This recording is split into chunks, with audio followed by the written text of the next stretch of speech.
Unreal scenes at the White House. President Trump takes over the faith office luncheon, unleashing raw truths, cursing indictments, invoking God, and shaking the establishment in front of 60 powerful CEOs and pastors. He slams gas prices, rips into gender politics, and declares spiritual war against the deep state, all over a prayer meal. What happens next will stun you. Don't miss this explosive moment that might reshape America's future.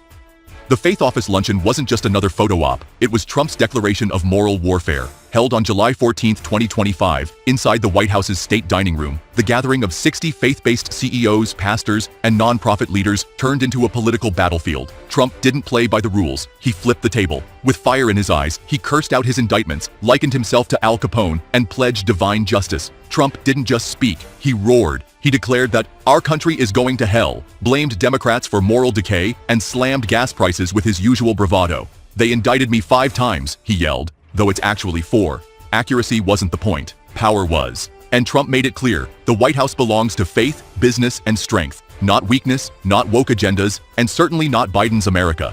How does this benefit the Trump administration? This was more than a lunch, it was strategy. Trump is fusing faith and capitalism into a political machine. Paula White's new faith office, launched by executive order, is Trump's move to take over the moral narrative. By aligning with Christian business leaders, he's building a new base of influence, one that prays, pays, and plays by MAGA rules. He's not pretending to be politically correct. He's being spiritually aggressive. He's declaring, "This is a Christian nation, and I'm its unapologetic leader." That message electrifies his base and terrifies the left. He's showing that faith isn't just about prayer, it's about power. What benefits could Americans see from this? Trump paints a picture of an America rebuilt through faith-based leadership. Think family-focused social programs, anti-addiction centers, foster care initiatives, and local infrastructure projects led by churches and faith groups, not government bureaucrats. He's offering a patriotic alternative. Fix the country with local hands, Christian values, and no government red tape. That means jobs, tighter communities, and programs rooted in morality instead of woke agendas. For many Americans, especially outside coastal cities, this is a breath of fresh air. It's real, it's local, it's powerful. What's the impact on the country? This will supercharge Trump's evangelical base and bring in business leaders who are tired of DEI, ESG, and rainbow capitalism.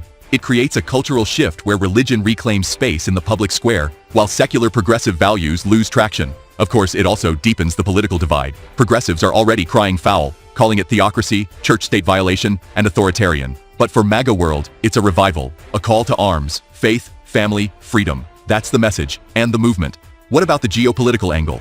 Globally, this puts Trump back in the spotlight as the world's leading anti-globalist.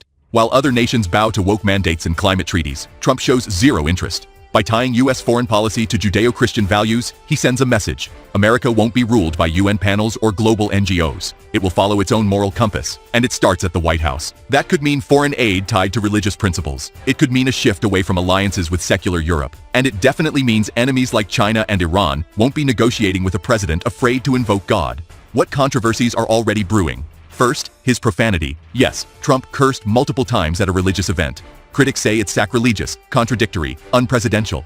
But his followers? They see honesty, raw emotion, no filter. Second, the faith office itself. Opponents claim it crosses constitutional lines and discriminates against non-Christians. They fear government money flowing to churches. They fear religious control over public policy. Third, false claims. Trump exaggerated his indictments, misrepresented gas prices, and brushed off corrections.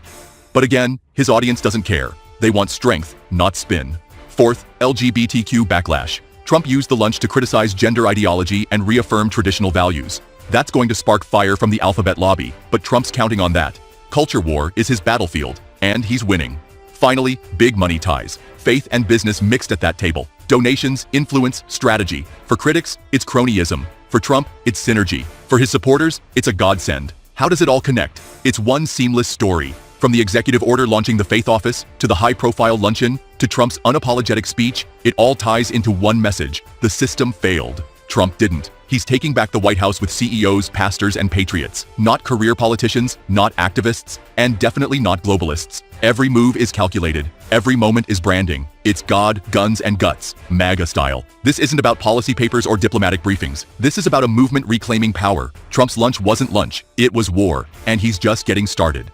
What do you think? Is Trump's faith office the revival America needs, or a dangerous blend of church and state? Do you support bringing faith-based business leaders into national politics? Drop your honest thoughts in the comments below.